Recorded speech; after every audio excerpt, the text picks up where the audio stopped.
बरं, व्यक्तिमत्व विकास करायचा म्हणजे तुम्हाला काही रातोरात मोठं भाषण द्यायला शिकायचं नाहीये. तर ह्यामध्ये तुम्ही तुमच्या आत दडलेल्या मूळच्या आणि बेस्ट स्वतःला ओळखता, तिच्यासाठी वेळ देता आणि तिला रोज थोडं थोडं मोठं करता.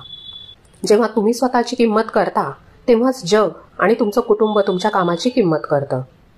स्वतःवर पैशाची आणि त्यापेक्षाही जास्त वेळेची गुंतवणूक करणं हा स्वार्थ नाहीये, तर ती कुटुंबासाठी केलेली सगळ्यात मोठी सेवा आहे.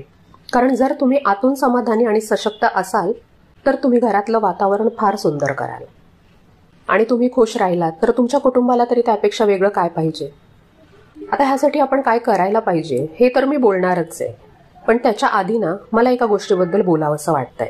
इथे मी तुम्हाला ह्या सगळ्या गोष्टी सांगते ह्याचा अर्थ असा अजिबात नाहीये की मी खूप परफेक्ट आहे किंवा मी कधी कुठली चूक करतच नाही. मला स्वतःला अगदी सुरुवातीपासूनच स्वतःच्या पर्सनॅलिटी डेव्हलपमेंटमध्ये भरपूर इंटरेस्ट होता.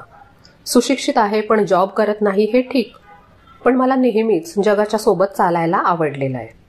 मी स्वतः कधी काळी परफेक्शनच्या ट्रॅपमध्ये अडकलेली होते आणि जर मी अजूनही त्याच सापळ्यात अडकलेली असते ना तर हा चॅनल मी अशा पद्धतीने कधीच सुरू केला नसता.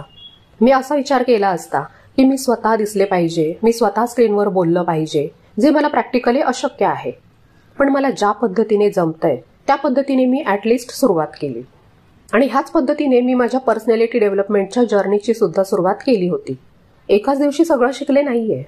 सुरुवातीला जेव्हा कधी घराबाहेर पडायला मिळेल तेव्हा बाहेर जगात वावरणाऱ्या महिलांचं निरीक्षण करून मी बऱ्याच गोष्टी शिकत होते.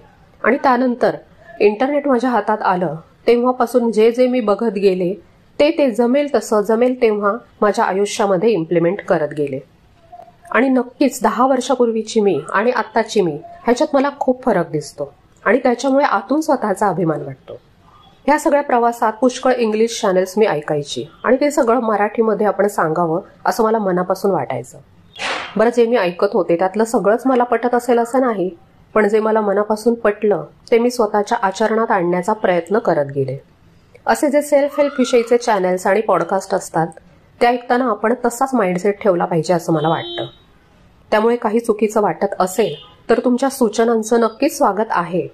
पण एवढं मात्र मी नक्की सांगेन की यूट्यूबवर बघितलेल्या एका व्यक्तीची चूक तिला कमेंट करून सांगता तेव्हा तुम्ही तिला सुधारायला मदत करता, पण त्याचबरोबर एखादी गोष्ट पटली असेल तर ती आपल्या वागण्यामध्ये आणून स्वतःला सुद्धा ग्रो करायला मदत करा. माझं बोलणं ऐकल्यामुळे जर तुम्हाला स्वतःमध्ये बदल करण्यासाठी, काही नवीन गोष्ट सुरू करण्यासाठी प्रोत्साहन मिळालं असेल तर त्याच्याबद्दल सुद्धा नक्की कमेंट करत जा, त्यामुळे मला प्रोत्साहन मिळेल.